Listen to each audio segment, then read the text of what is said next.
All right, thank you all for coming tonight. We're so glad that you're here. Our time tonight will be spent with historian and ambassador Zeke Crofton McDonald. In order to get us into a spirit of listening and worship, he has invited us to hear the honor song. Zeke, will you let folks know some about what the honor song is? Yeah, absolutely.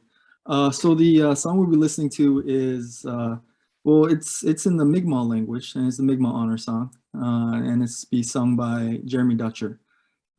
So Jeremy Dutcher is a Wolastoqey person from the Gukuk First Nation up in New Brunswick, and I'm Wolastoqey. So and I explained this a little bit in my presentation a little bit, but Wolastoqey is our traditional name for Maliseet, if you are familiar with that word.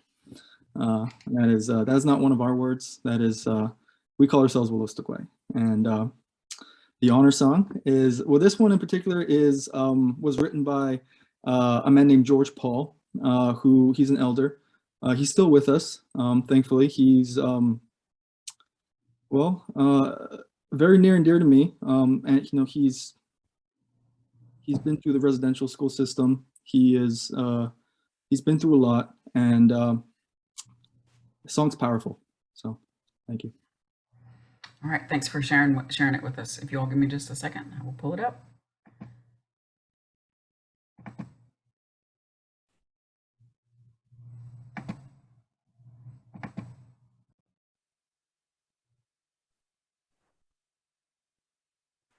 And Steve, when you hear the song, will you give me a thumbs up?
On every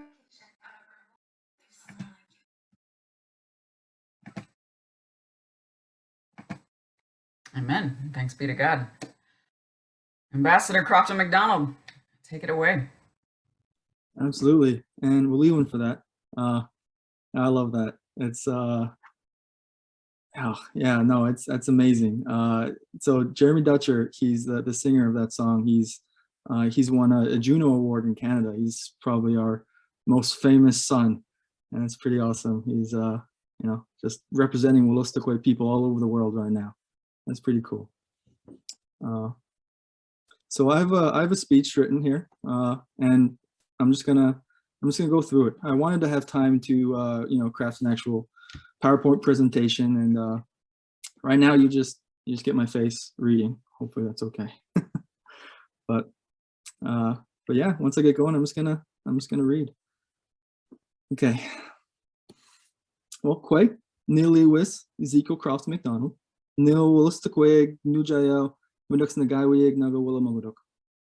Hello everyone. My name is Zeke Crofton McDonald. I'm a Wolastoqey or Maliseet person from the Houlton Band of Maliseet Indians in Maine and the Oromocto First Nation in New Brunswick, Canada. I currently serve as my nation's tribal ambassador at the Houlton Band of Maliseet Indians. I also serve as one of the board members for the Wabanaki Alliance, and for the past 3 years, I've been serving as one of my nation's tribal commissioners on the Maine Indian Tribal State Commission. To share a little bit more about myself, I attended the University of Maine at Orono for my undergrad, where I majored in history and political science, and attended the University of New Brunswick at Fredericton for graduate school. I'll be graduating this coming fall with my master's degree in history and defending my thesis entitled The Watertown Treaty of 1776 and the History of Unceded Wolastoqey Territory in Aroostook County, Maine. Alongside my graduate studies, I also worked for the Willamuguduk First Nation in New Brunswick as assistant to the Resource Development Consultation Coordinator, and I'll explain that a little bit more later in my presentation. And before returning to school, I worked for my home community at the Houlton Band of Maliseets, working with the Indian Child Welfare Act. I'm grateful for the United Church of Christ for extending the invitation to speak today. I would also like to express my gratitude for their resolution on tribal sovereignty created by the UCC Social Action Committee. I think it is wonderfully and strongly written. And on behalf of my nation, I'd like to express gratitude and respect for the alliance it demonstrates. I was invited here to lead a discussion on tribal sovereignty and explain some of the recent efforts on behalf of the Wabanaki nations to modernize the Maine Indian Land Claim Settlement Act and our recent legislative efforts in the State House.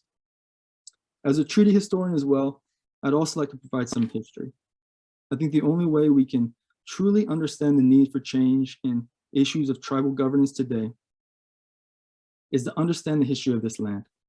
We've had a long and complicated history with the state, and it is a difficult thing for anyone to navigate. I've spent my young life so far attempting to navigate this history and these politics for my own people. And I'd like to in turn share some of what I've learned. First, I think it might be helpful to explain a little bit about my introduction. I introduced myself in my traditional language called Wolastoqey Latuwe Wagan.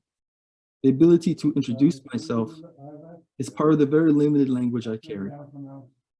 As a people, we are actively working to reclaim a lot of the language that we lost and language that was forcibly taken from us. Part of that reclamation process is the effort to reclaim our traditional name. Most of you probably recognize the term Maliseet. It is part of the name of our reservation, the Houlton Band of Maliseet Indians, after all. The origin of the word Maliseet is actually a Mi'kmaq word. It roughly translates into slow talkers, or those who speak slowly. It's a reference to the differences between our dialects in the language. The term Maliseet was prescribed to us by the French centuries ago, and it has remained in use through colonial documentation. But it was never the way we referred to ourselves. Our traditional name in the language is Wolastoqey. It is a reference to our home along the Wolastoq River, or in English, the St. John River. And Wolastoqey Latuwe Wagan Wolastoq means the beautiful and bountiful river. As the Wolastoqey, we are the people of the beautiful and bountiful river. Throughout this presentation, I used the word Wolastoqey as opposed to Maliseet. It should be noted, though, that we are only beginning the process to reclaim our traditional name. As of today, we are still the Houlton Band of Maliseet Indians. A presentation of this kind is new to me. I have drafted a couple different copies so far, and I'll probably keep drafting as I grow. I'm new to the position of tribal ambassador. I've been working internally in tribal government for a long time, but sharing our specific issues and operating as a public face is still very new to me. So I hope you bear with me. This presentation might not be as organized as I or many of you might like. I think in many ways it came out more like a conference paper than a presentation, but I do hope to share some important information. The position of tribal ambassador is actually brand new for the Houlton Band. In the past, we have had a tribal representative sitting in the main state house. A few years ago, the Houlton Band, alongside the other Wabanaki nations, chose to remove our representative from Augusta. And for a few years, we did not appoint anyone new. At the time, this was because we did not believe that our representatives were treated with the respect that they deserved.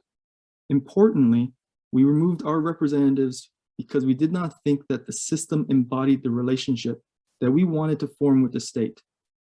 Since then, the Passamaquoddy have resumed the tradition, but the Penobscot and now the Wolastoqey have opted to create tribal ambassadors instead.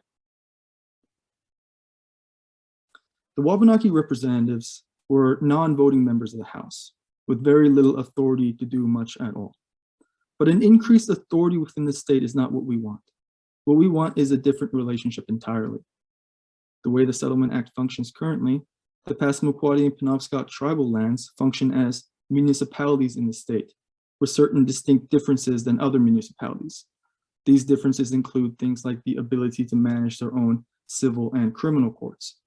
Though, of course, despite this municipal status, the Passamaquoddy and Penobscot representatives still did not have a vote in the House. I think it is worth noting that this definition applies to Passamaquoddy and the Penobscot, but not the Houlton Band. Here in Wolastoqey territory, we do not even have this municipal status. According to the statutory laws outlined in the Settlement Act, we are just a part of the town of Houlton, without many special jurisdictional privileges at all. The few that we do have are tied to the definition of trust land, again, a function of the Settlement Act. To give a brief example of this, the Houlton Band is currently attempting to create a new polling place within our community to increase our voter turnout for state and federal elections. In the Penobscot and Passamaquoddy communities, they already have their own polling places in their communities. But here at HBMI, we need to travel into town and vote in the town of Houlton. In effect, that means that many of our tribal members choose not to do it. Our own place to vote would undoubtedly increase our population's ability to vote. But we do not have the jurisdictional authority to do anything about it. It is entirely in the control of the town of Houlton to choose whether or not to allow us to make this change. I have been submitting proposals and attempting to form relationships with the town, but in the end, it will be their singular internal vote to allow us our own polling place. This is a function of the Settlement Act.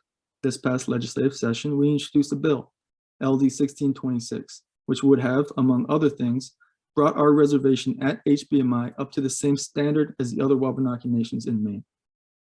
There has been a lot of focus on many of the other key provisions in the bill, but from the perspective of HBMI, finally eliminating the language that put us on a different level than the other Wabanaki nations would have helped to amend a decades-long injustice.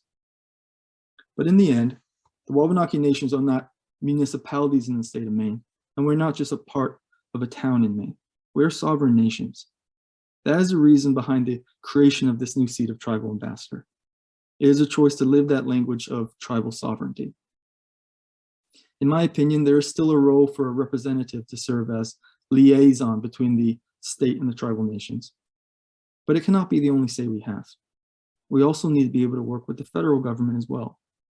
And importantly, any interactions between the Houlton Band and the other sovereign Wabanaki nations in the state are also instances of international diplomacy. We need to maintain the ability to create relationships with everyone, not just the state of Maine. For the specific instance of the Houlton Band, from a historical perspective, we're just one aspect of a much larger Wolastoqey nation, which extends onto the other side of the international border with Canada. That is part of history that I rarely hear discussed in Maine, and I wouldn't be surprised if it was brand new to you. Wolastoqey territory is on both sides of the border.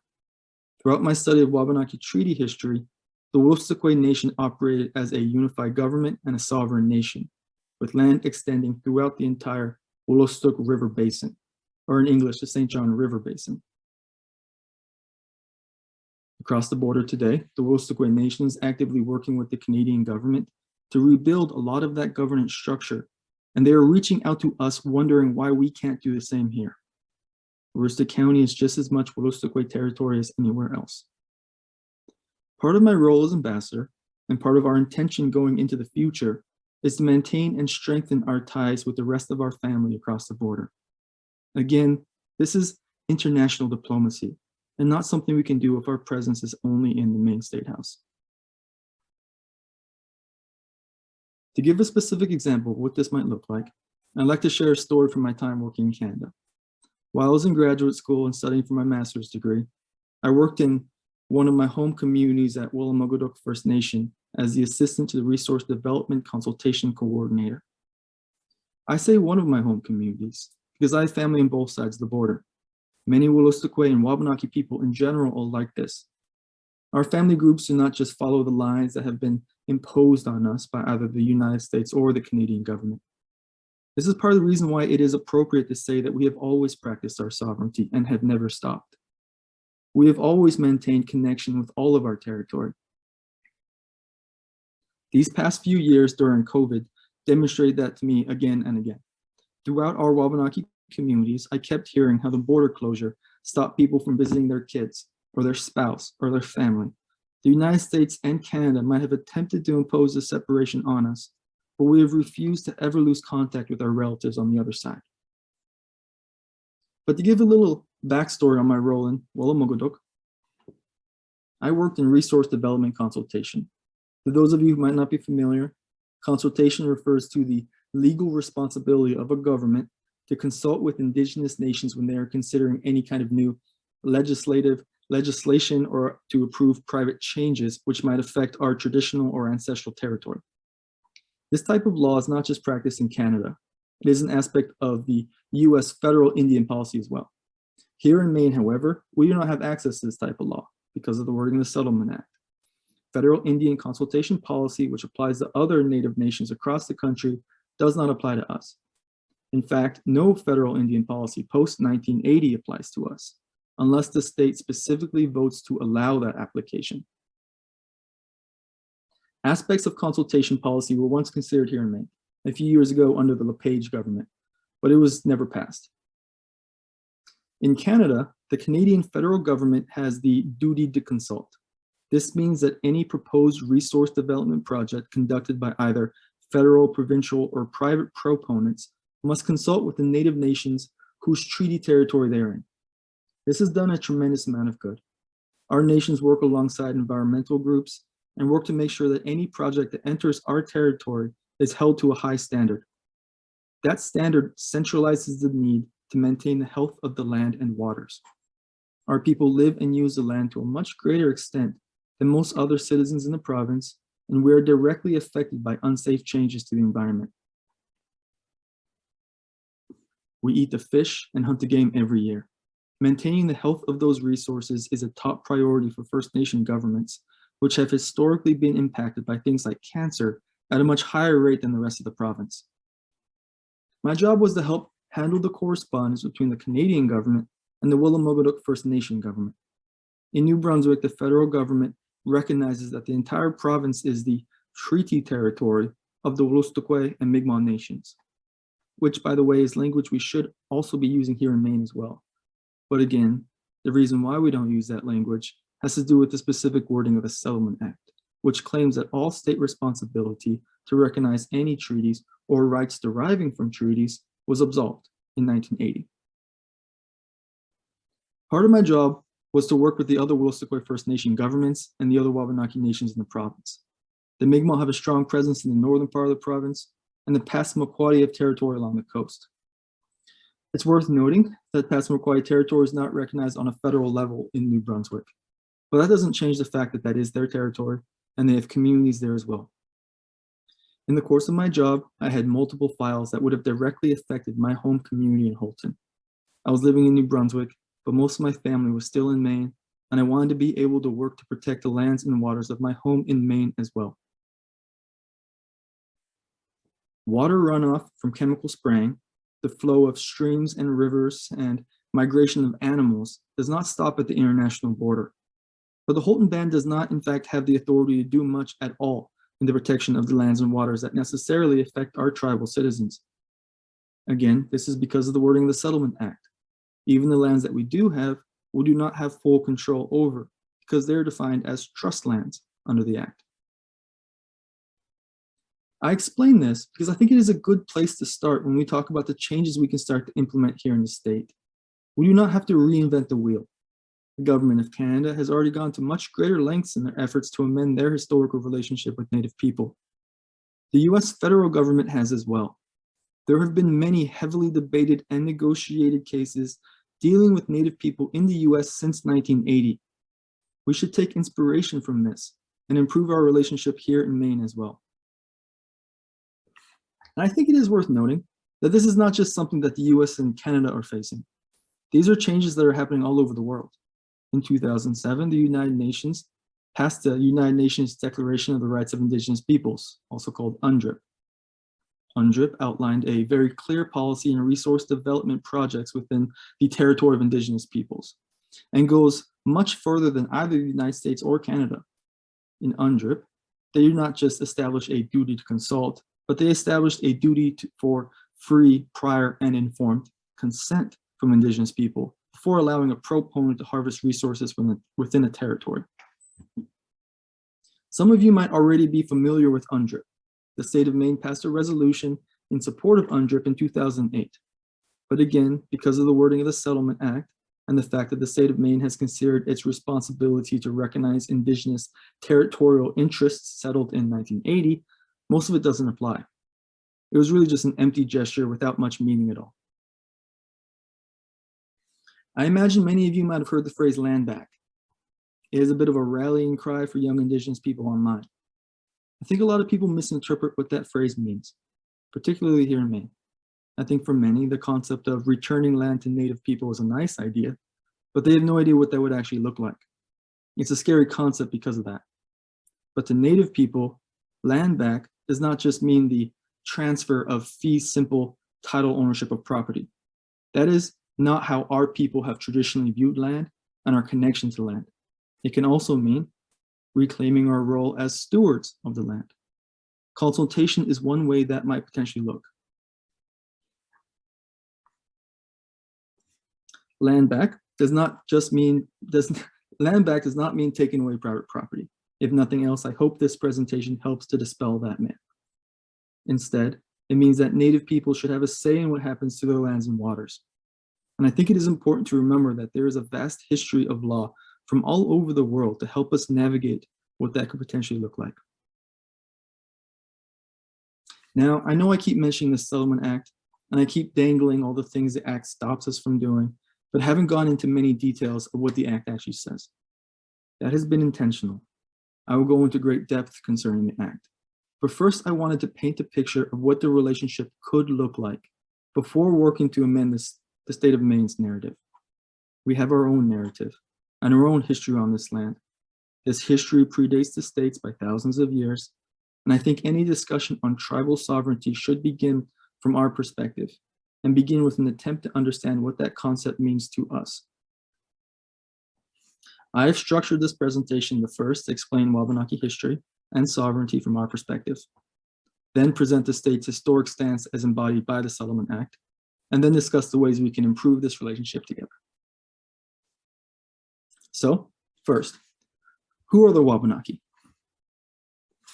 There are 5 Wabanaki nations today, but only 4 have representation in the state of Maine. These are the Wolastoqey, the Passamaquoddy, the Penobscot, and the Mi'kmaq. The 5th historic member are the Abenaki. They have tribal communities in Vermont and New Hampshire, an ancestral territory in the southern parts of Maine, but no federally recognized land in Maine. The term Wabanaki is a reference to the historic Wabanaki Confederacy, a governance structure which held our nations in an alliance of peace and protection. There are some disputes in academic circles today concerning the specific timeline and origin of the Confederacy, but according to our oral histories, regardless of which terms we use, the Wabanaki nations existed alongside each other and shared common laws and government for many unknown centuries prior to European colonization. Our nations were distinctly sovereign, yet held to a common governance structure which obligated peace, friendly trade, and the sharing of space. Historically, there were more than just the 5 member nations of the Confederacy we know today. Prior to European colonization, there were many different Wabanaki nations in the territory of what we now call Maine. Here in Aroostook County, in Wolastoqey territory, we have managed to remain within our traditional territory, even when our numbers dwindled, and despite many colonial forces lined up against us. In my study of treaty history, the existence of the Wabanaki Confederacy, and my attempts to understand the Confederacy's governmental structure was a point of utmost importance. Our nations brought a unique understanding of law and sovereignty to any treaty negotiations with European colonial nations. These conceptualizations of sovereignty had developed over centuries and have just as complex a history as any similar notion in European history. If we are to examine treaty documents from within a mindset of equality today, then we need to devote equal time to understanding each culture's conceptualizations of law, sovereignty, and governance. And importantly, if we are to attempt to settle any of these agreements, the resulting effort must centralize the intentions of the original signers of the agreement. That means equal effort needs to be devoted to understanding how Wabanaki people understood concepts of international diplomacy. There is a myth in colonially sourced histories that our Wabanaki nations did not create laws, and we did not engage in things like international diplomacy before the Europeans came and brought their own ideas. This is, of course, flawed, and frankly ridiculous from a Wabanaki perspective. The Wabanaki Confederacy itself is an entity of international law. Historically, the Confederacy was held together by what is known in our language as the K'chi Lakota-Wagan, which roughly translates into the Great Treaty. The Confederacy itself was a treaty relationship. The way we practice law and sovereignty looked fundamentally different than the definitions of these words that we understand today and what Europeans understood in the colonial era. Today, there are whole subsections in the study of law devoted to understanding indigenous legal concepts. Many of these indigenous concepts can shed a brighter light on the future and can help us all navigate a changing world and our population's changing needs. In terms of treaty history, when the first Europeans came to Wabanaki or Wabanaki territory, they encountered the Wabanaki Confederacy. Our shared history does not begin in violence. It begins with the formation of relationships, and this is important. Our Wabanaki nations did not immediately wage war against the newcomers. Instead, we allowed them to enter into the governmental structure of the Wabanaki Confederacy. This confederacy was a collection of sovereign nations which chose to abide by the Wabanaki Compact and the Wampum Laws, which were a collection of laws outlining how nations would live alongside each other, the most important tenet of which was peace. These wampum laws are outlined in the Wampum Belts and can still be read and understood today, which personally I think is pretty amazing. The first European nation to enter under the jurisdiction of the Wabanaki Compact were the French. We cultivated a positive relationship with the French and signed the first of the wampum treaties. From all accounts, we engaged in trade and formed a lot of interpersonal relationships. But here's when things start to get dark. Following the War of the Spanish Succession in Europe, the French ceded their claim to land in Wabanaki, what they called New France, to their historic enemies, the British. This was embodied in the Treaty of Utrecht in 1713. Now, as I've hopefully explained, the French did not have claim over the land of Wabanaki. What they had was a treaty relationship with the Wabanaki nations. From our perspective, those treaties created an alliance between us, created an alliance between us and the French. It outlined the rules which each nation would follow. It did not cede our land. Following the Treaty of Utrecht, the British entered these lands. They were under the impression that the land was now theirs. We obviously took exception to that, and this began a war between the English and the Wabanaki nations that lasted over 10 years. It is remembered as the first of the Anglo-Wabanaki Wars, or Dummer's War. In fact, there were 6 Anglo-Wabanaki Wars, which occurred over the course of the first 2 centuries of our contact with the British. From historical accounts, that first war was mostly British troops chasing Wabanaki people around unfamiliar woods and river systems and slowly getting picked off until they eventually sued for peace and signed the first of what is remembered as the Peace and Friendship Treaties. This first treaty was signed in 1725. We remember it today as the Mascarenes Treaty. From our perspective, this treaty served a similar purpose as the treaty relationship we had cultivated with the French. It did not cede land. It established a mutual responsibility to live alongside each other in peace and friendship. Over the course of the 18th century, the British continually pushed the boundary of this peace and pushed further and further into territory that the Wabanaki thought were secured on the treaty. In very brief terms, this is why wars kept breaking out between them. Now, this might seem like a long diversion from our discussion on Wabanaki history in Maine, but an important part I want to highlight is the reality that throughout all of these interactions with the colonial European nations, we consistently engaged in international diplomacy from within our understanding of law and sovereignty. Our definition of sovereignty was fundamentally foreign to the European settlers. In my Wolastoqey teachings, a treaty is not just a document, it is a relationship, and it does not just outline territorial, political, or jurisdictional concerns. This relationship is meant to help govern and foster all aspects of interpersonal and interenvironmental life. These treaties were living and breathing and never set in stone. Such is the nature of any meaningful relationship. Any modern day attempts to settle these agreements must carry this same intention. Unfortunately, though, over the last few centuries, these treaties have almost exclusively been interpreted from within a very narrow and Eurocentric view. This view is focused almost exclusively on transfer of political jurisdiction and title claim to property. This is not why we sign treaties. If we are to achieve justice today, our first step needs to be in treating each perspective with the same importance. I think my explanation of tribal sovereignty should begin here, to help us all navigate this divide between our different worldviews. It is the only way to have this discussion in a truly equal way. To start, I think it is worth pointing out that the very word sovereignty derives from Eurocentric epistemologies, or ways of knowing. Embedded within the word sovereignty is the word sovereign.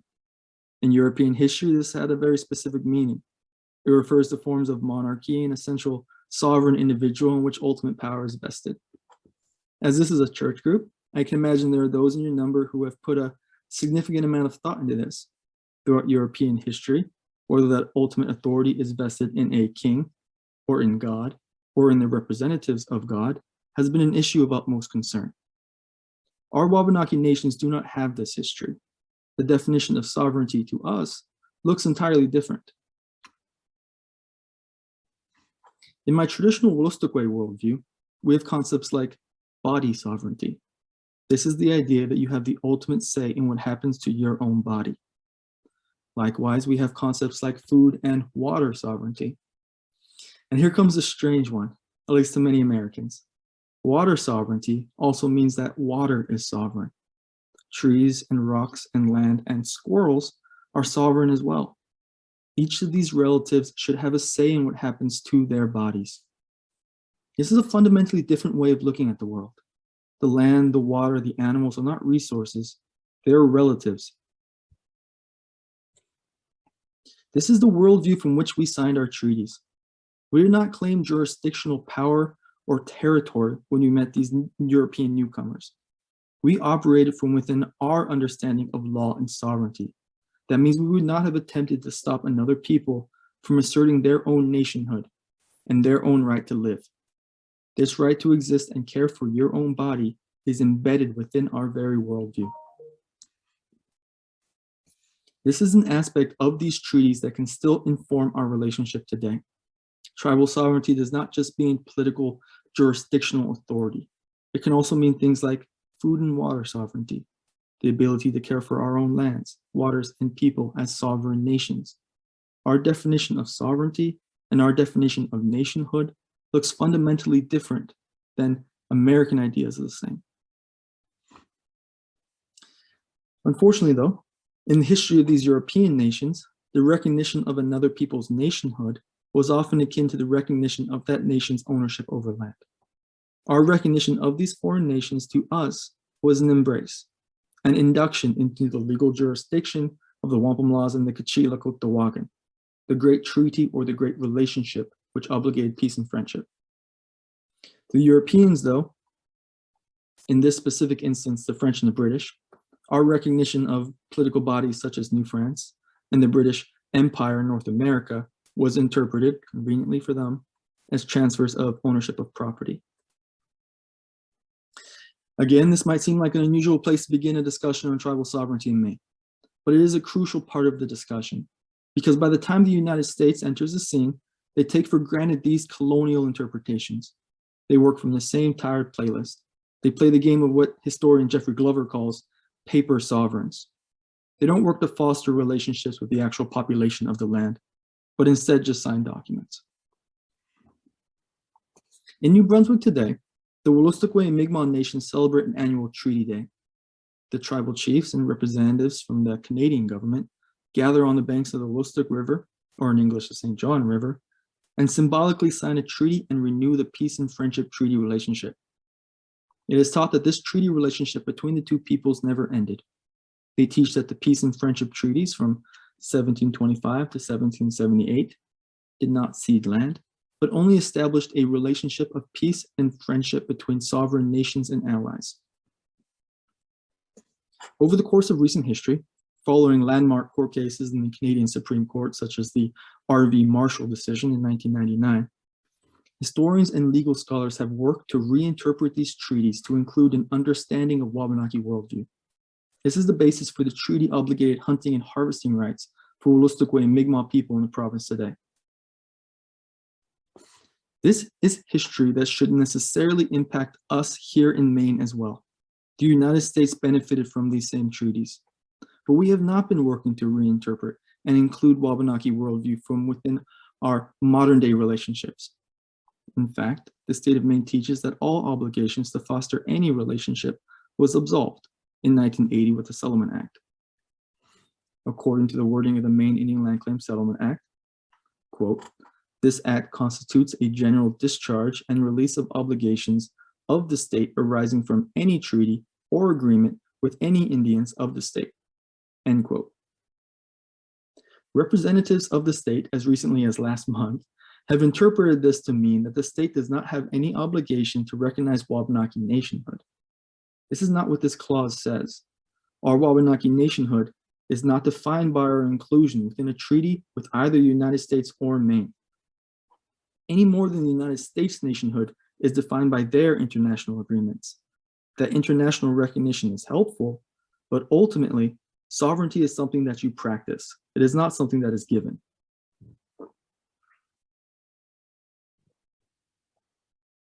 The United States government and the US Supreme Court has interpreted federal Indian policy in a completely different way than the state of Maine. I can't claim that they have entirely eliminated harmful forms of colonialism in their mindset, for that matter, neither has Canada, but they have taken significantly more steps toward that goal than Maine has. As an example, the following was taken from an explanation issued by the state government of Oregon. A tribal government derives its sovereign power from the people and from its connection to ancestral territory. Tribal sovereignty is not a gift bestowed by an external government and is not outlined in the US Constitution, although the sovereign status of tribes is recognized by the US government and has been upheld by the US Supreme Court. Sovereign nations have the right to form their own government, determine membership or citizenship, make and enforce laws, regulate trade within borders, and form alliances with other nations. Sovereignty is the internationally recognized right of a nation to govern itself, and American Indian tribes existed as sovereign governments long before Europeans settled in the Americas.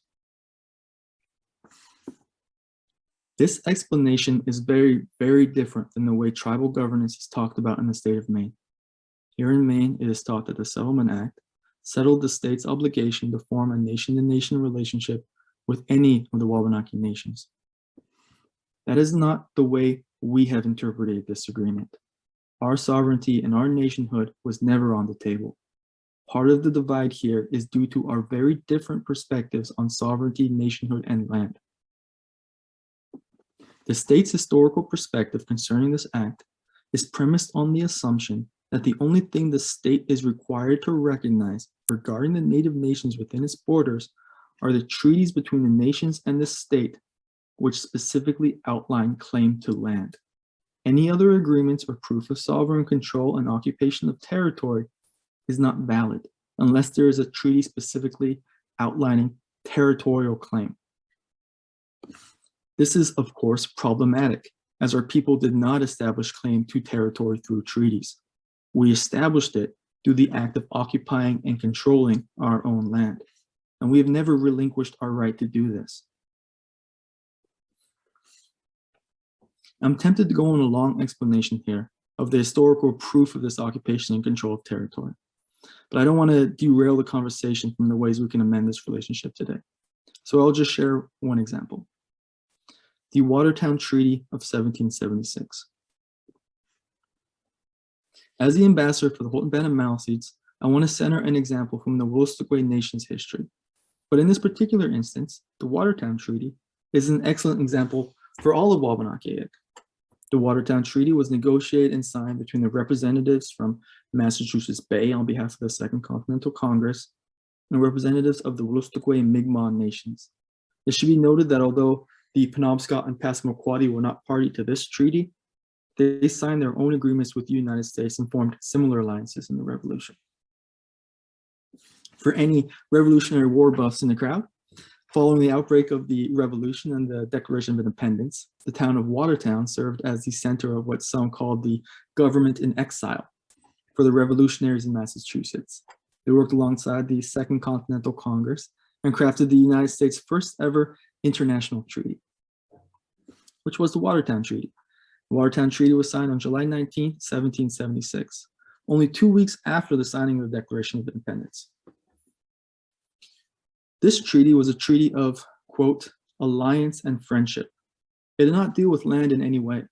The Wolastoqey and Mi'kmaq nations agreed to fight alongside the fledgling American state, and the Massachusetts representatives agreed to conduct meaningful and prolonged trade out of a truck house in Machias.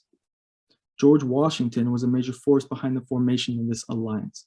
He drafted the letter which first asked for the support from the Wabanaki nations. The reason why George Washington and the Continental Congress were interested in forming this alliance was because they knew the Wabanaki nations held the balance of power in the region.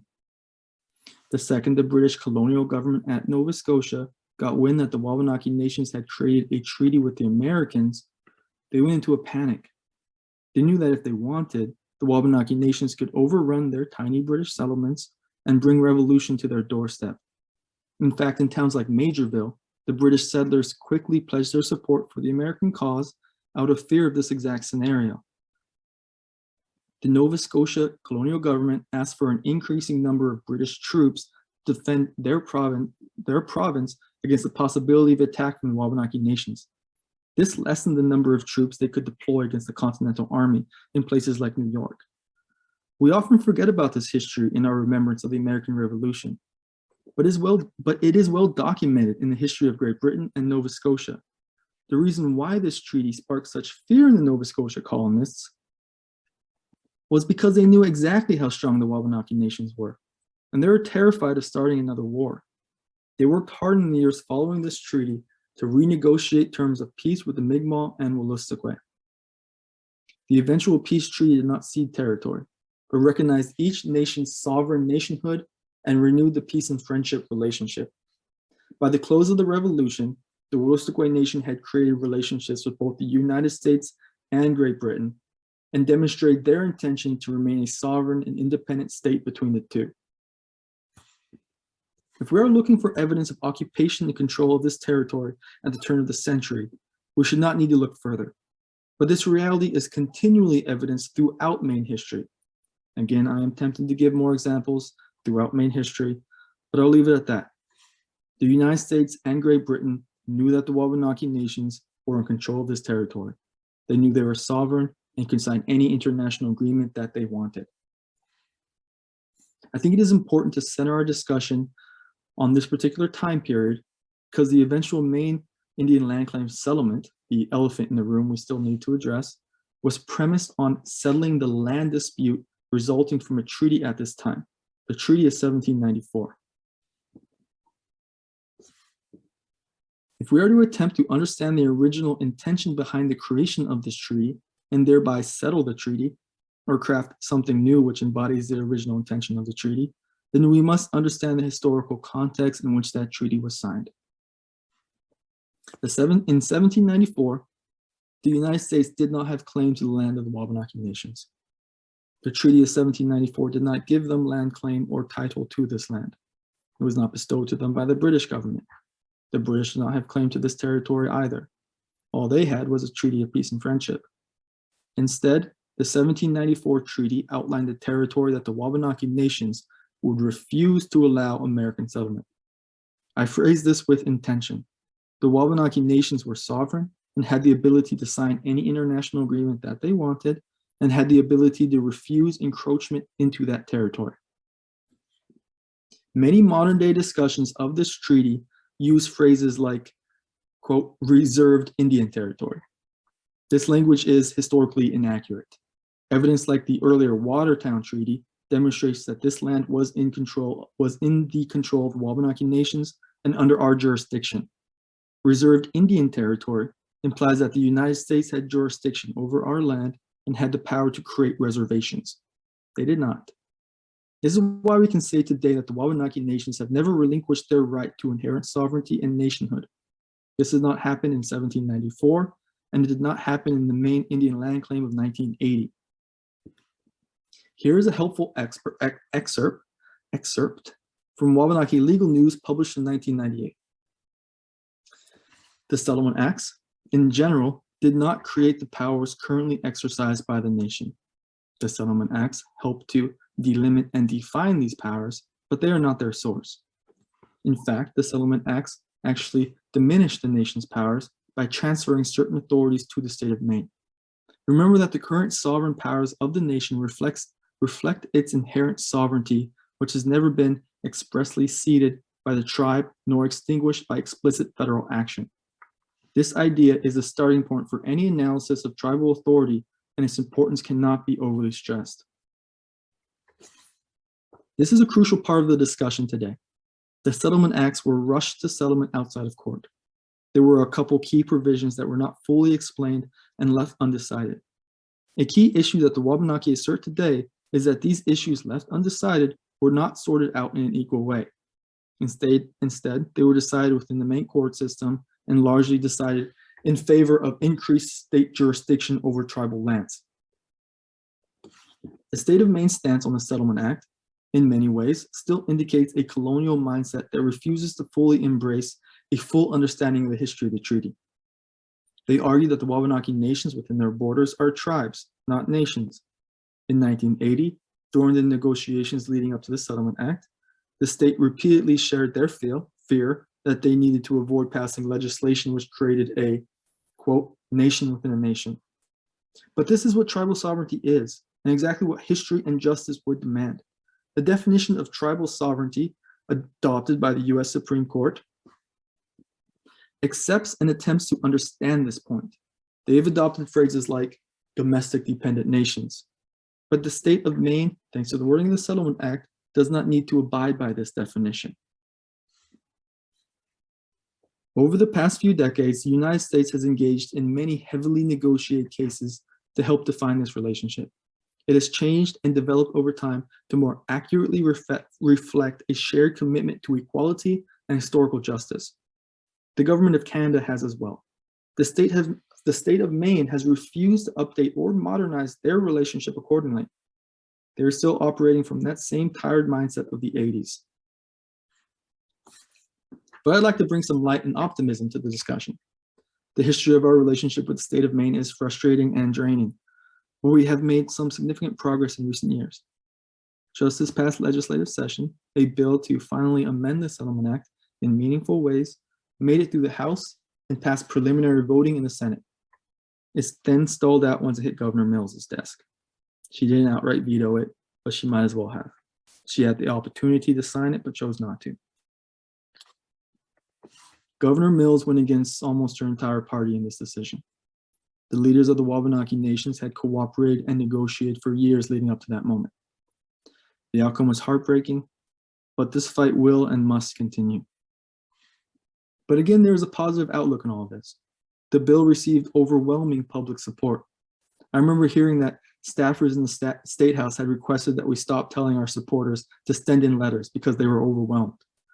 The last number I heard was over 2,000 letters of support from mayors across the state. So when I say the state has taken a stance, it is clear that it is not the entire state. Most of the people in Maine seem ready and willing to start working to mend this relationship. Okay. So now that I've probably exhausted you all with the history lecture, I'd like to turn our attention to the Settlement Act itself, and what we can do today to work on this relationship together. To give some backstory on the Settlement Act, in the mid-1970s, the Passamaquoddy Nation began a suit against the state of Maine for claim to over 2/3 of the modern-day landmass of this state.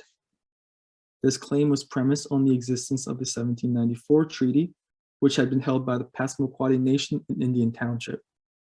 The treaty was between the Commonwealth of Massachusetts on behalf of the US federal government and the, quote, Passamaquoddy Indians and those of other tribes connected to them. This wording is why the Passamaquoddy were the lead in this suit, and also why the Penobscot and Wolastoqey nations were also eventually included. The language, other tribes connected to them, is a reference to the Wabanaki Confederacy. So I originally wrote a whole section explaining the Wolastoqey involvement in the signing of this treaty. I ended up deleting it because I thought this presentation was already history heavy enough.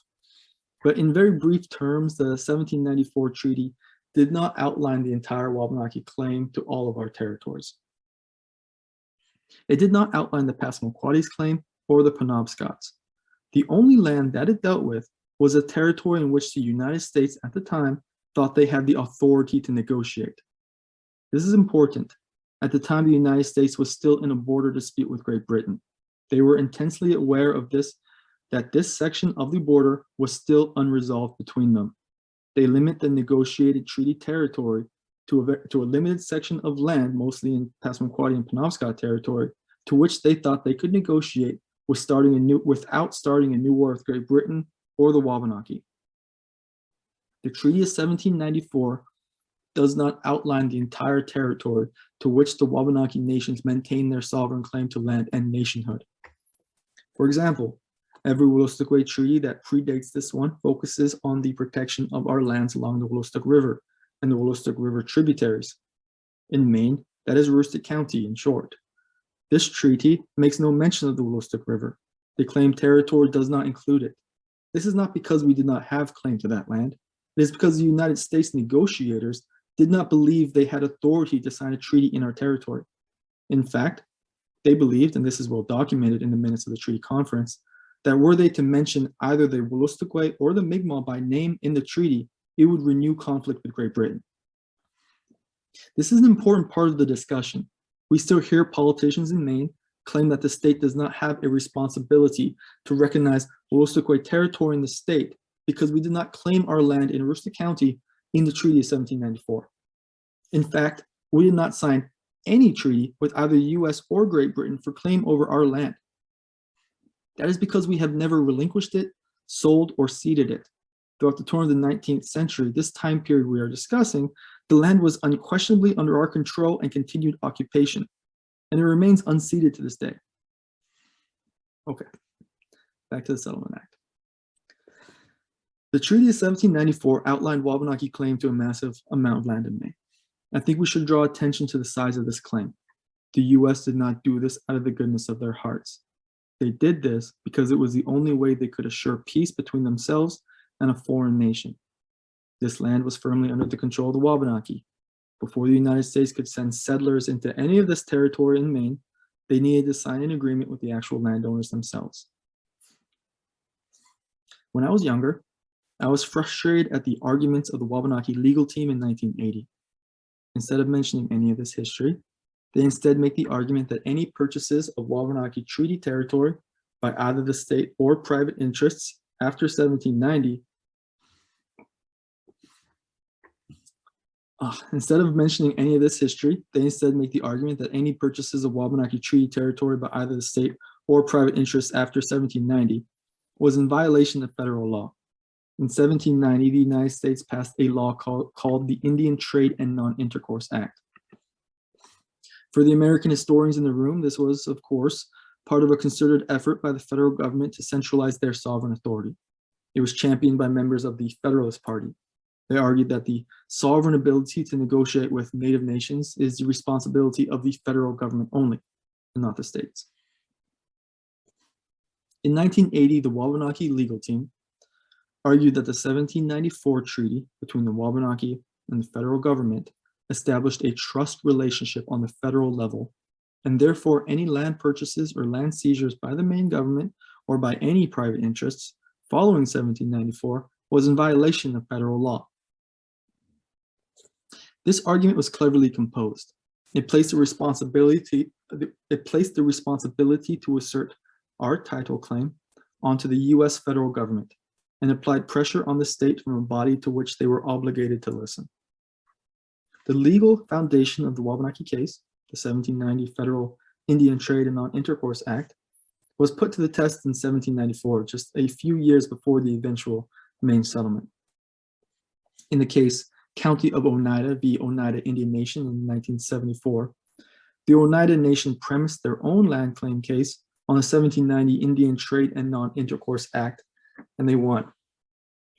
This seemed great news for the Wabanaki nations in the construction of their own case. It seemed like good news, but the political and social environment at the time was tenuous. The Wabanaki legal team was intensely aware of the threat of termination. Termination was a federal policy originating in the 1950s, which sought to terminate federally recognized Indian land under the assumption that the federal government had the power to create and terminate reserved lands. This is now protected against in federal policy, but was still a possibility in the 1970s. Termination was actually threatened by the federal government early in the case negotiations. The legal team was intensely aware of this fact. Over the course of 4 years, the Wabanaki nations and the state negotiated the Maine Indian Land Claim Settlement Act. The eventual act had both a federal and state component. The federal component is known as the Settlement Act. The state component is known as the Implementing Act. The main representation from the Wabanaki nations came from the Passamaquoddy and the Penobscot. At the time, the Houlton Band of Maliseets did not exist. Here in our territory, we were the Aroostook Association of Indians, which was an organization of Wolastoqey people living in places like Houlton, which did not have reservation land and did not have access to many resources. The Settlement Act created and federally recognized the Houlton Band of Maliseet Indians. As a small aside here, there were many Wolastoqey people living in Maine. There still are. But the United States and the state of Maine refused to recognize our existence until our inclusion in this act. It should also be noted that the Passamaquoddy and Penobscot nations had received federal recognition prior to the Settlement Act and prior to their assertion of their rights under the... Sorry about that. It should also be noted that the Passamaquoddy and Penobscot nations had received federal recognition prior to the Settlement Act and prior to their assertion of their rights under the Treaty of 1794. This is a large part of why the federal government was obligated to listen to their claim. The state of Maine had genuine reason for concern regarding the future of their state. The Wabanaki claim was strong, and they had already secured federal recognition. As such, it was the federal government the state would have to contend with. As I mentioned, the political and social environment at the time was tenuous. The negotiations leading up to this moment had lasted for 4 years. 4 years of Mainers living in this area, scared of the outcome, angry at the Wabanaki people for bringing this suit and making them scared for their land and livelihood. Maine newspapers and op-eds had stirred the population into a frenzy. Land sales in key places halted entirely. Big development projects like the Bangor Mall were put on hold because the cloudy title that the land was on. Newspapers pinned these problems on the Wabanaki court case, and Mainers across the state were angry. The social environment was on the edge of violence. Violence did in fact break out in multiple places. there was a resurgence of the Ku Klux Klan in the state. Native people were scared and angry, and we were all ready for this all to be over. Compounding this was the issue of the US presidency. These negotiations had occurred under the presidency of Jimmy Carter. Starting in 1980, however, Ronald Reagan was about to step into office. It was widely assumed, and probably accurately so, that Reagan would not have signed or even considered this agreement. If this issue was not settled before Reagan stepped into office, it was very possible that the past 4 years of expense and negotiation would have been for nothing. I explain all of this because all of these factors contributed to why both the state and the tribal negotiators rushed to settle out of court. In the years since, both sides have acknowledged that the act contained ambiguities, key issues that were left without full explanation and understanding. These ambiguities were acknowledged before the signing of the act, and it was agreed that there would be a body devoted to sorting out these issues. This was the impetus behind the creation of the Maine Indian Tribal State Commission, MITSIC. MITSIC was created as a part of the Maine Implementing Act and was created to help to have equal representation from the state and from the tribal governments. There are 6 representatives of the state appointed by the governor and 6 representatives appointed by the tribal governments. It was assumed that this body would help navigate these still unresolved issues with equal representation from the state and from the nations. Since its creation, MITSIC has continually suggested changes, approved by both the tribal commissioners and the state commissioners, for how we might create necessary changes in the act to better serve both the state and the tribal nations. The state has repeatedly refused to address the most significant of these concerns. This past effort in the State House, LD 1626, was further than we'd ever gotten before. But this is the flaw in how this entire relationship operates. MITSIC was created to bring issues to the state, but that is it. The state is not required to abide by any of the concerns brought to them. In my opinion, this is one of the biggest issues left unresolved, and so much of the anger of the last 40 years hinges on this mistake. The compromise was to settle out of court with a document which in many ways was still unresolved, but to create a body which would continually work to resolve these issues with equal representation from both the state and the tribes. Yet MITSIC was not given any actual authority. In 1997, for example, MITSIC drafted a list of recommendations which included many of the same issues we are still facing today. In 1997, 25 years later, we are still requesting these same changes. Within these recommendations, MITSIC brought to the state's attention sources of conflict between the Wabanaki nations and the state. As one example, as federally recognized Indian tribes, the Passamaquoddy tribe, the Penobscot Nation, the Houlton Band of Maliseets, and the Mi'kmaq Nation should be eligible for all federal Indian benefits. Yet the wording of the settlement denies this access and states that any federal law enacted after October 10th, 1980 for, quote, the benefit of Indians, which would affect or preempt the laws of the state of Maine, shall not apply within the state of Maine unless it is specifically made applicable within the state, end quote. This is known as the now infamous Section 1735B. This clause in the Settlement Act has made many federal Indian laws inapplicable in the state. Updates to the changing relationship between the federal government and Native nations, helpful legislation designed to combat systemic issues facing Native communities across the country are not accessible to Wabanaki nations because of the wording of this clause. Examples of the type of this legislation that are denied us are the Federal Tribal Law and Order Act of 2010 and the Violence Against Women Act, both of which would increase our jurisdictional power to manage our own court systems and try our own cases. The Stafford Act, which would allow us to declare our own states of emergency and gain access to federal funding. This would be particularly helpful in our efforts to combat the opioid pandemic, which is still ravaging our communities. The Federal Indian Gaming Regulatory Act, which would allow us access to federal Indian gaming policy and improve our economic situation, as well as the economies of everyone around us. And also access to the Indian Child Welfare Act, ICWA, which would allow us to protect our own children and allow us the opportunity to keep our children in our home communities should they enter the foster care system. ICWA in particular is an issue of primary concern for the Holton Band of Maliseets. Because of the specific wording of the Act, which treats the Holton Band on a different level than the other Wabanaki nations, unlike the other nations, we do not have full access to ICWA. A key part of the reason why the Holton Band was treated differently than the Passamaquoddy and the Penobscot is because of the history I mentioned earlier. Our territory was not included in the disputed territory of the 1794 treaty.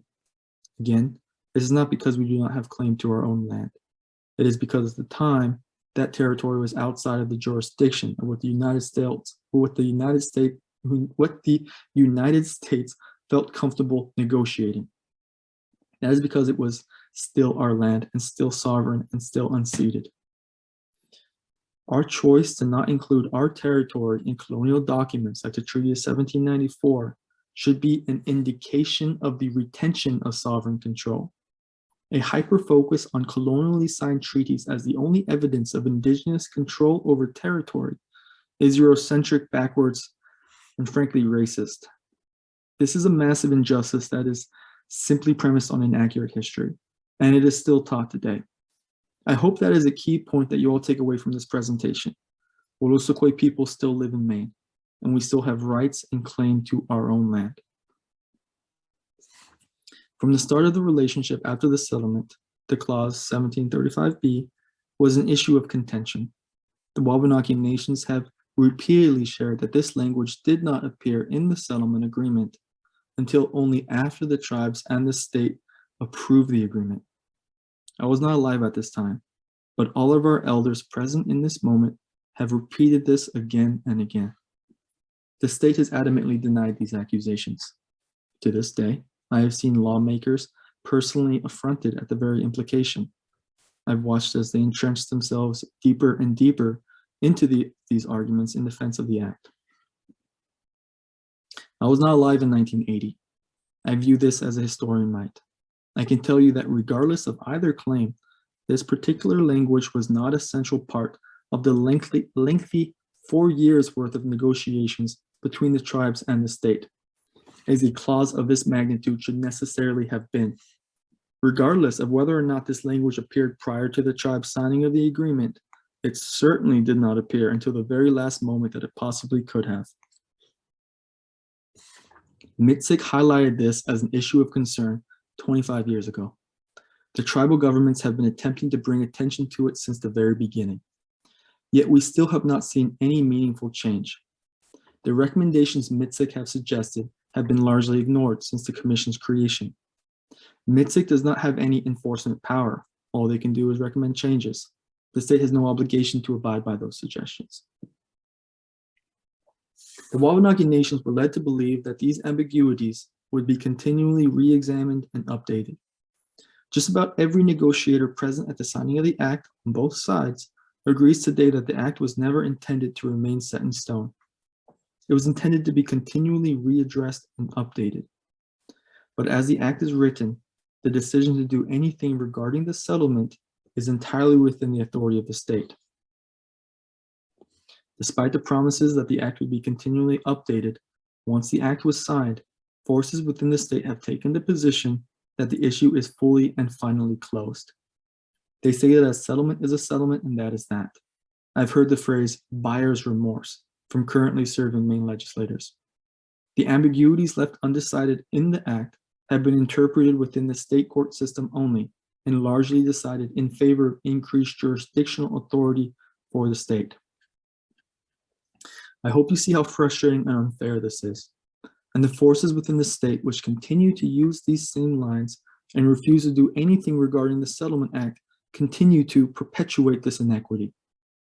I felt like it was necessary to begin my explanation of our current affairs with an examination on history first. The Settlement Act can loom so large over these discussions that it overshadows just about everything else. I wanted to bring our attention first to the original intention behind the Treaty of 1794 and the actual reason why the Settlement Act was created in the first place. I hope we can honestly question if the settlement actually embodies the original intention behind the treaty. That's why the historical perspective is a necessary place to start. The original intention of all of our treaties, not just the Treaty of 1794, was to create a relationship between sovereign nations and allies, a relationship necessarily built on peace and equality. I would argue that the eventual act intended to settle this document does not embody much of this at all. The eventual Settlement Act worked to not just settle that singular land dispute, it went beyond settling land to settling jurisdiction. Again, the language they used was that they were attempting to not create a nation within a nation. This very language is not in line with the original relationship embodied by the treaties. In fact, it represents a fundamental misunderstanding of the nature of the treaties. This is why I began my explanation with history. Over the past 40 or so years, historical scholarship on the treaties has evolved in leaps and bounds. It has only been the past 2 or so generations that Native people across the country have finally had the opportunity to get advanced degrees in subjects like history and law, and finally sharing our side of the story.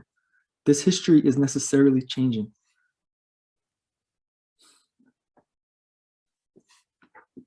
The negotiators in 1980 did not have access to this information. They could not conceptualize treaties outside of the limited framework of colonialism. The eventual Settlement Act was one of the very first treaty settlement efforts of its kind in American history. As such, it looks fundamentally different than any later attempts. These other settlements settled land disputes with money and worked to create relationships between the tribal nations and the US federal government. The Maine settlement, on the other hand, worked to place the tribes within the jurisdictional control of the state.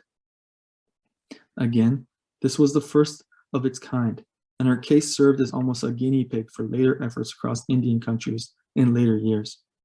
I have never been to law school, but from what I've heard, within classes on indigenous law, the Maine Indian Land Claims Settlement Act is used as an example of what a tribal nation should never do.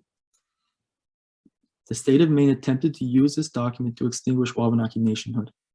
They did not succeed, of course. We are still sovereign nations to this day, but they worked hard in the attempt. The language of the act sets the Passamaquoddy and the Penobscot nations up as municipalities in the state, with many of the same jurisdictional powers and beholden to Maine's statutory law. The Holton Band doesn't even have this. We were given a small amount of money to purchase land. This money was held in trust by the state, which retained a degree of power over the lands which were purchased with this money. The same can be said for the trust lands of the Passamaquoddy and the Penobscot. Because of the municipality status in Maine statutory law, the Wabanaki nations have been denied a relationship with the federal government. Because of the definition and limitations of trust land in Maine statutory law, we've been denied the full ability to manage our own lands and waters. And importantly, the wording of the Settlement Act did not just settle the land dispute resulting from the 1794 treaty, but it also claims to settle any future claims arising from any treaty or any other agreement between any Indians and the state. In the specific instance of the Wolastoqey Nation in Maine, embodied by the Holton Band, if we abide by this language, that means that we cannot assert our rightful claim to land in Aroostook County, or our treaty rights deriving from an established treaty relationship with the United States federal government in documents like the Watertown Treaty of 1776. They inserted this language in 1980 because at the time it was taught that the Wolastoqey did not have a claim. This has been proven false in recent history. More accurate history has arisen concerning the nature of the Watertown Treaty and the true limitations of the supposed British authority to cede the territory of Aroostook County to the US government in the Webster-Ashburton Treaty of 1842. As a quick example of this, in 2017, an elder from the Holton Band was charged with overfishing his allotted quota of fish. He asserted that he had a treaty right to fish pursuant to the Watertown Treaty of 1776. The Maine courts decided against him, citing this language in the Settlement Act, saying that the Holton Band relinquished their ability to claim any treaty rights from any treaty in 1980. Perhaps the Settlement Act represents what could have been achieved in the social and political environment of the 80s. But we do not need to live with it today. We should be free to create a new future and a new relationship together, one that better represents the devotion to equality and justice that we value today. Over the past 4 years, representatives from the state and tribal leadership met in the State House and formed a task force devoted to amending the act in meaningful ways. The result were the 22 task force recommendations and eventually LD 1626. In many ways, the 22 recommendations are a continuation of the same issues MIDSIC and the tribal governments have been bringing up since the very beginning. For example, the lack of a meaningful way to address ongoing concerns between the tribes and the nations is recommendation number 1. In very brief terms, the goal of these recommendations is to bring the state of Maine up to the standard of the rest of the country and federal Indian policy. It does not go as far as we would like, but that is the nature of any meaningful compromise. The path chosen in these recommendations was the path best suited to create the right kind of change for both sides and create a future for all of us. I decided not to outline each recommendation here, but a list of the recommendation appears on the Resolution of Tribal Sovereignty created by your Social Action Committee. Again, I'd like to express my gratitude. As I understand it, your board will have the chance to vote on accepting the draft, and I encourage you to do so. These changes to the Settlement Act are long overdue. The 22 recommendations were negotiated and compromised. It is the best path forward in which we can all live in peace and prosperity for all people in Maine. I'd like to end my presentation on a positive note. One of the key recommendations proposed by MIDSIC and the tribal nations, the wording of 1735B, which, to remind you, is the clause denying the Wabanaki Nations access to federal Indian legislation passed after 1980, is finally being addressed in the federal level in the US Congress. HR 6707, the Advancing Equality for Wabanaki Nations Act, which was advanced by Congresspeople Jared Golden and Shelley Pingree, finally seeks to amend this wording in the act. For the first time in 42 years since the act's enactment, a member of the US Congress has advocated on our behalf and brought this issue up to the federal government. On behalf of my nation, I want to express our supreme gratitude for this effort.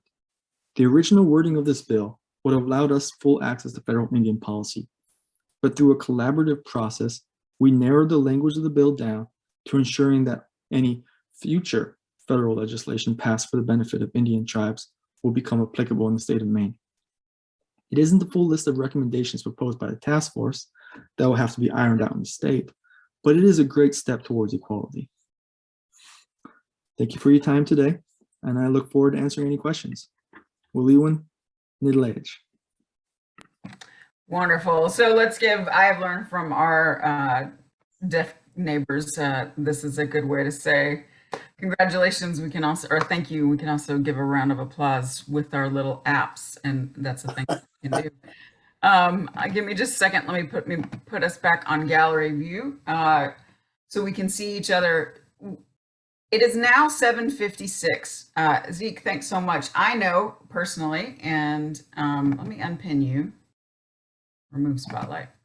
I know that it's not easy to talk for an hour and 15 minutes. So if you need to grab a drink of water, if anybody else needs to take just a moment, we'll go ahead. Think about some questions you might want to ask Zeke tonight. We do have at least one question already in the chat. I also wanted you all to know that I was taking some notes in the chat, which once Nate downloads the recording, those notes will be around. If other folks, if somebody wanted to work on some like notes that we could share among each other, if you have notes that you have taken, I'd be happy to pass those around. You can email me at Pastor Chrissy WCC@gmail.com.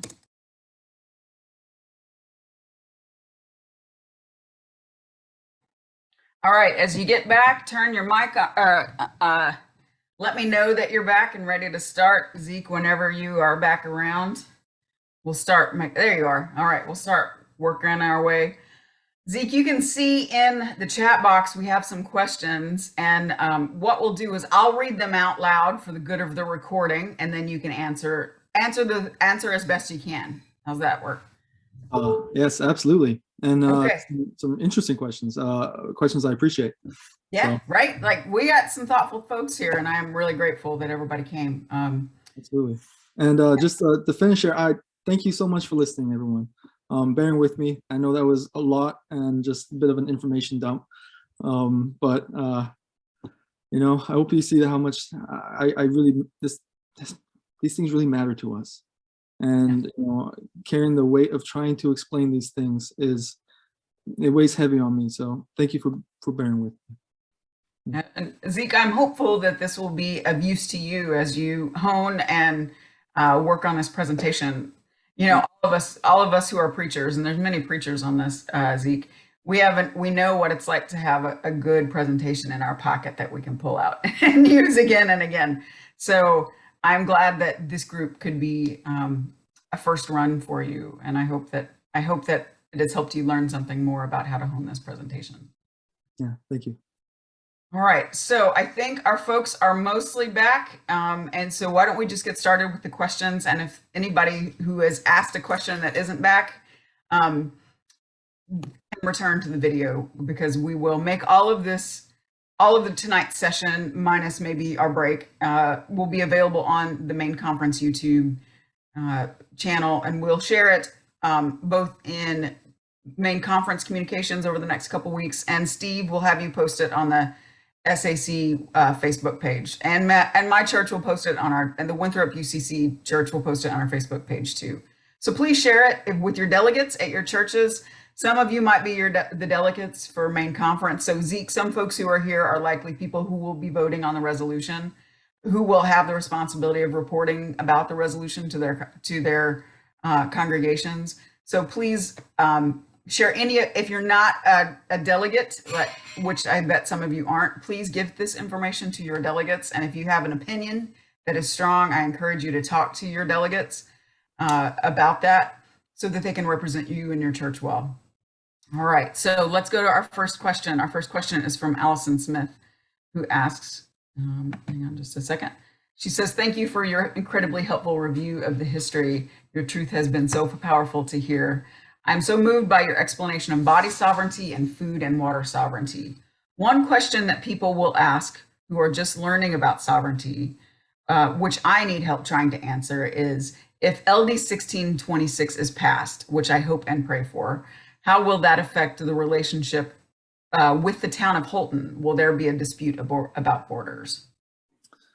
Okay, first off, thank you for the question, and I appreciate how it's asking we'll stick with specific Holton band specific things.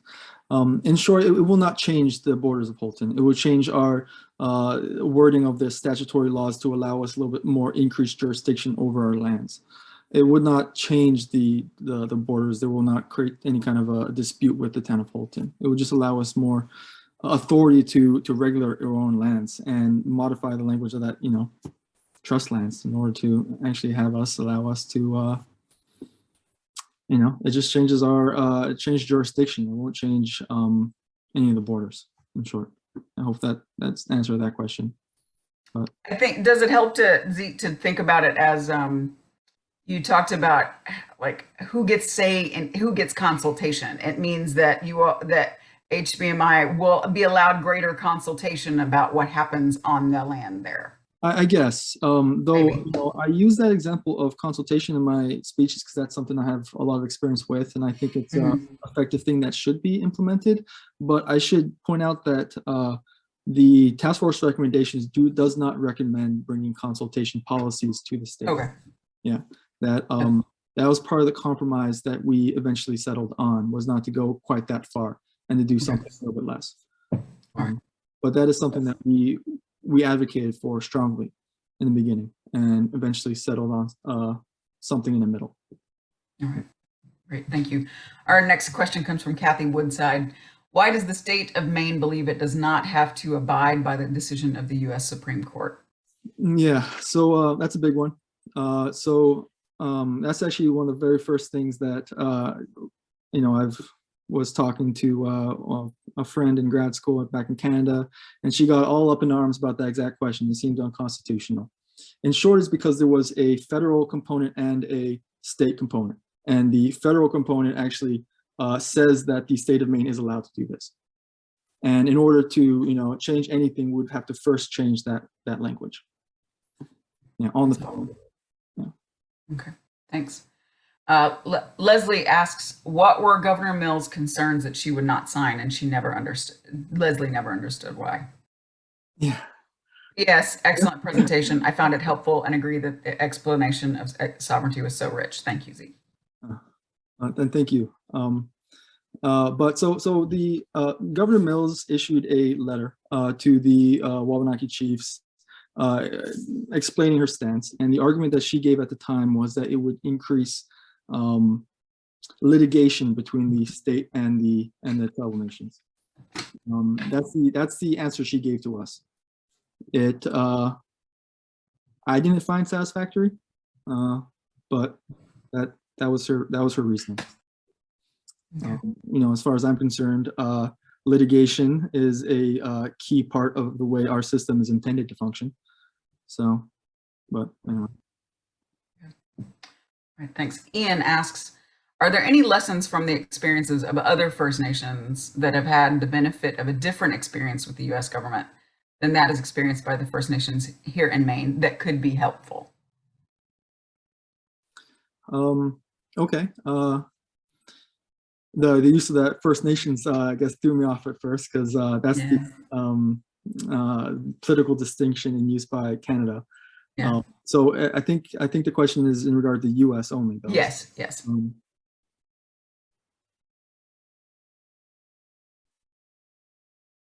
I mean, well, yes. In short, absolute vast body of legislation that has been heavily negotiated between tribal nations all over the country and the federal government. And, they've slowly ironed out all of these really beneficial stuff that's meant to positively impact all of us. But we don't have access to it here, just because of the way the Settlement Act is written, and that all of that really heavily negotiated and really beneficial stuff can't be brought here. I gave a couple examples. Personally, something that personally affects me, and I, in the Holton Band's case, it's the Indian Child Welfare Act, that personally affects me, because my family was torn apart by the foster care system. I have cousins all over the place. Anyway, but we didn't have access to it at the Holton Band and the Wolastoqey Nation, and yeah, it's had devastating consequences. Now, we know you don't know the history of all Native nations engagement, so that might be a place where we can do some research and look around to see if, in our own advocacy on behalf, and we who are not. Oh, here, Steve's got something. What did you find, Steve? Well, I was just reading a little bit about that today and how other states do it and what their relationships are like with their tribal groups. And I think I was reading about Oregon and New Mexico, and they really, the relationship is nation to nation, and the state approaches the tribes as an independent nation. And what I read is that it can work quite well. Mm-hmm. When we're on equal footing and there's respect among the groups. So there are success stories, or at least better stories than what we have in Maine. So New Mexico and Oregon, for those who are researchers, that might be some places to point to start in the whole country. Those might be some states to start doing some research. Right. Yeah. Okay. Our next question is also thanks. Allison said thanks for her answer. Ian also asked, is there a particular written history of the Wabanaki Confederacy that you would recommend? Yes, actually, it's something that I wanted to include on my PowerPoint presentation, is a list of sources. Someone that I would highly suggest looking up, actually, top of the list would be two different people. I would say the first would be Professor Andrea Baer-Nicholas. She is a professor from St. Thomas University, and she writes Wolastoqey specific stuff. She was the first really to get an advanced degree in history and to start sharing our perspective. Another historian that I would highly suggest, a man named James Sekej Youngblood Henderson. You can look him up, James Henderson, and he wrote Wabanaki Compact, and I highly suggest looking that up. It's massive, but well worth the read. It's absolutely incredible. And what was that first professor's name again? Andrea Baer-Nicholas. Andrea Baer-Nicholas. Yep. And so Andrea Baer-Nicholas, James Sekej Youngblood Henderson, and I would also suggest Marie Batiste. She's a Mi'kmaq historian, and yeah, I would say those are top of the list, worth checking out. Zeke, if you have a works cited bibliography or something you would like to share, we can send that out to everybody who attended. I should have come prepared with that. But you don't have to do it tonight. If there's some time between now and the 14th you want to do it, send it to me and I'll get it to people. Okay, cool. Yes, absolutely. Cool. You have some time. All right. Malcolm, who lives in Orono, he asked, tremendous job to carry that weight and to share that message with such clear communications. Wow. Lifting up prayers for you. And then Marvin Ellison asks, because Wabanaki land extends beyond the state of Maine, do Wabanaki relations with Canada provide a better model for Maine or any leverage to push Maine towards justice? Well, the answer to that first question is absolutely. Absolutely. We can take a lot of inspiration with what they have done directly across the border, particularly when it comes to recognizing treaty rights and what that could potentially look like. I mentioned that the Wolastoqey and Mi'kmaq nations in New Brunswick right now have treaty rights to hunt and fish. They have the Marshall decision created a definition of sustenance that includes more than just providing for yourself. It also means things like providing for your community and your nation, and increasing your own economic capacity to do these things. It's a very well thought out structure up there that it's still developing, but a lot of inspiration that we can take from up there and bring it down here. If we were to somehow get around this Settlement Act, that is just that iron kind of wall that's separating us from so much. So Kathy Woodside too, it sounds like we have some other folks who are interested in where do we find models to do better? Yeah. Kathy has wondered, are there other states who have policies similar to Maine? And if so, have Indigenous peoples had success overturning these policies? I wish I could tell you specific examples. I don't know. I've also curious about that. I've been wanting to do that for a while now, just kind of look at, because there are other settlement agreements, and I'm very curious about how other people have done this. I don't know. Okay. But that's something that really interests me as well. You need some research assistance, man. Hey, this is Steve again. I think Yeah, there's go ahead. one other state that has a model like this, where the state is really the organization, and I think it's Michigan. That's all I know. Okay. All right. Thank you for that That's lead. good. Yeah, that's helpful. Yeah. Ian has tagged the names of some of the books that you mentioned, and it looks like so if folks want to read, it looks like James Youngblood Henderson's book can be read for free online. If you go into click that link, boom, it's there. The joys of open access. Pick that up, guys. Check that out. He opens right up with the Maine Land Claim Settlement Act in chapter 1. Great. He doesn't hold back. Brilliant. 110% recommend. Okay, wonderful. That's Google Books, so that it needs a digital book, but you can also order the print copy there. At least that's my quick look at the site. The print copy is expensive. Yeah. But I bought it, but Yeah, it's expensive. When you mentioned that it was free, I was like, wow, that's amazing. Is it free? If it's Google Books, it might not be free, but you can get the digital copy, and I bet it's cheaper.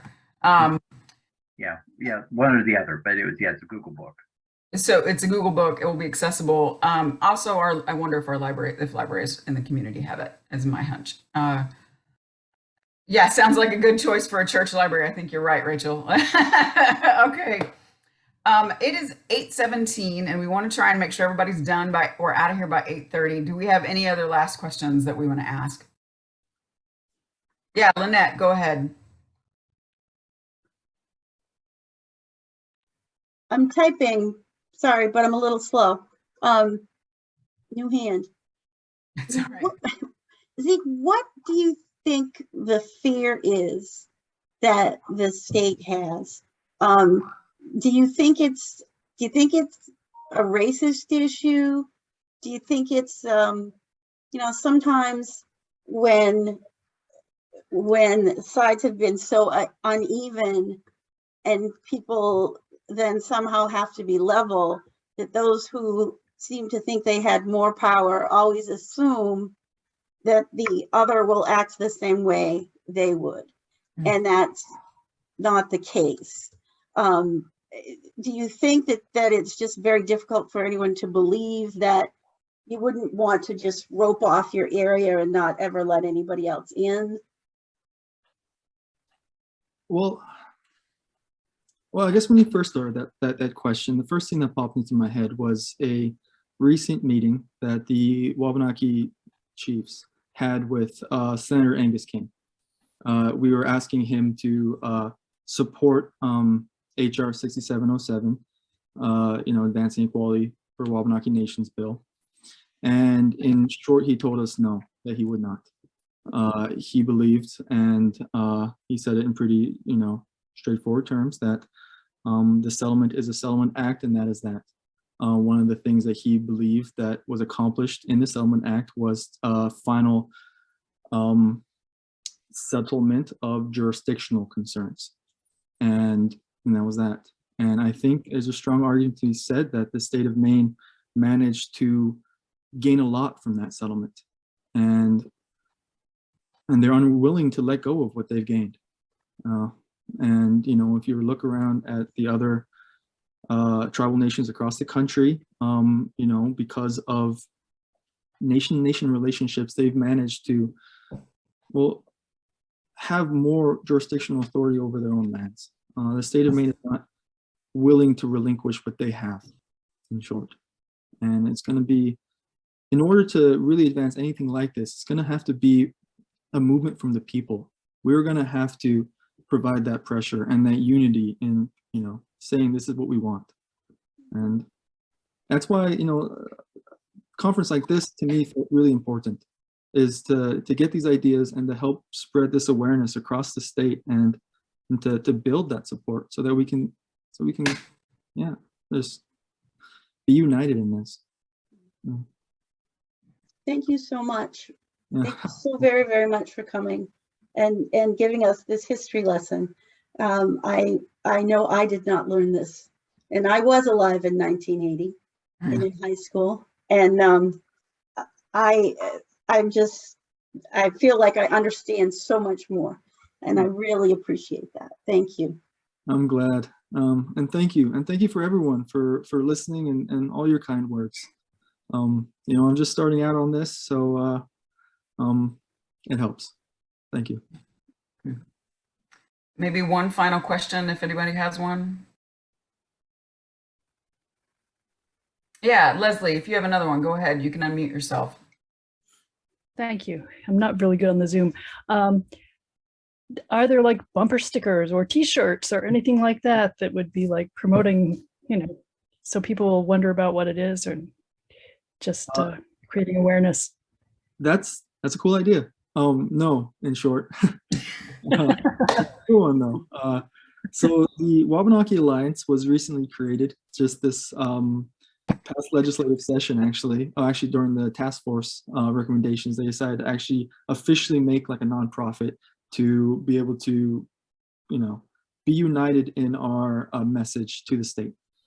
And part of the Wabanaki Alliance is a coalition that is full of allies and people who are committed to supporting the cause.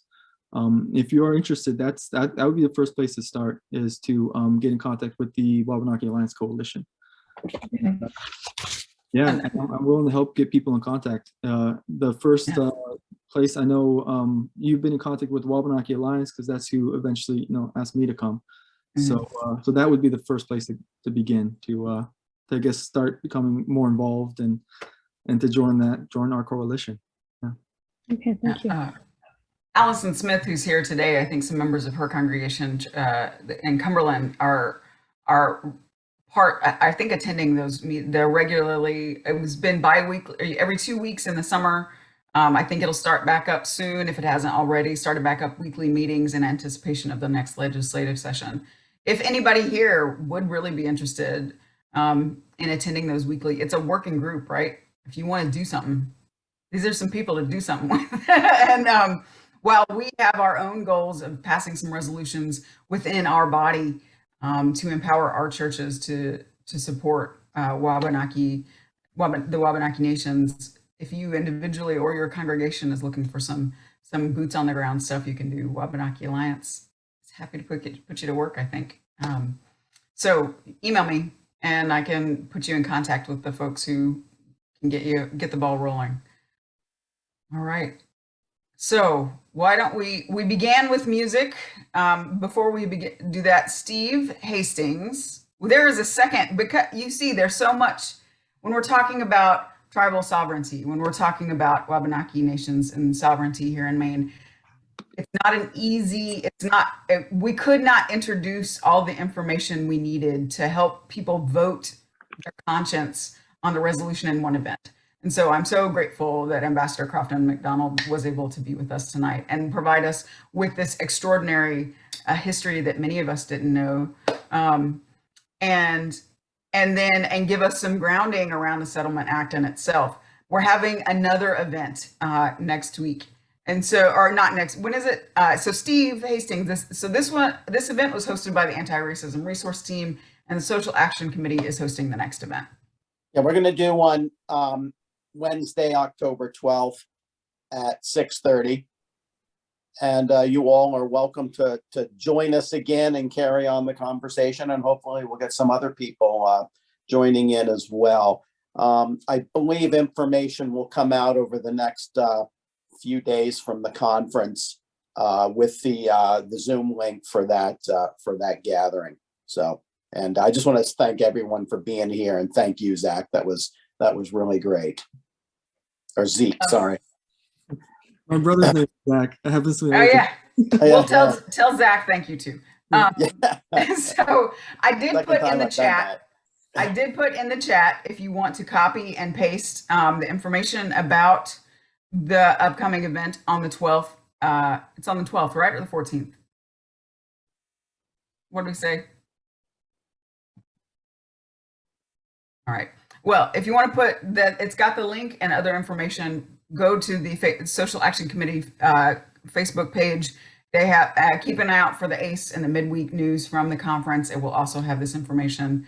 That event will specifically be walking through the 22 census recommendations, is my understanding. And so it will be good. Yeah, we'll take a little more time and look into the nitty gritty of those recommendations. Yeah. None of which have been enacted at this point, is my understanding. So I think there are a couple of things that might have been done, but nothing like 22. Yeah. Generally, there are 22 things. Yeah, go ahead, Zeke. Okay, so there was something of a compromise bill. It was LD 585, and there were some changes to tax codes, but on tribal lands. But what is important is that what the recommendations would have done would have been to amend the specific wording of the implementing act. What LD 585 does is just amends Maine statutory law, which means that they can go back at any time, really, which is far less of an impactful change. Right. Thanks. Thanks for that correction, Zeke. All right. As we finish up, I would like to offer a song that a member of my congregation has written. and sung for us today. If you pick up the words, you're welcome to sing at home. I would invite you, maybe if you're going to sing along at home, maybe to mute yourself, because singing over Zoom sounds terrible. But thank you to Jeff Dennis for allowing us to use this piece that we sing at church. And I think that Steve Hastings has taken to other churches he's served as well. And then we'll hear these words, we'll hear this song, and then we'll finish up our time together.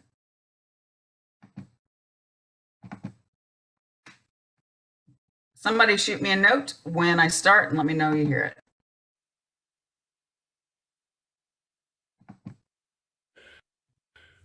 Different though others may appear, the light of God within them shines, and we can see it if we look with open hearts and minds.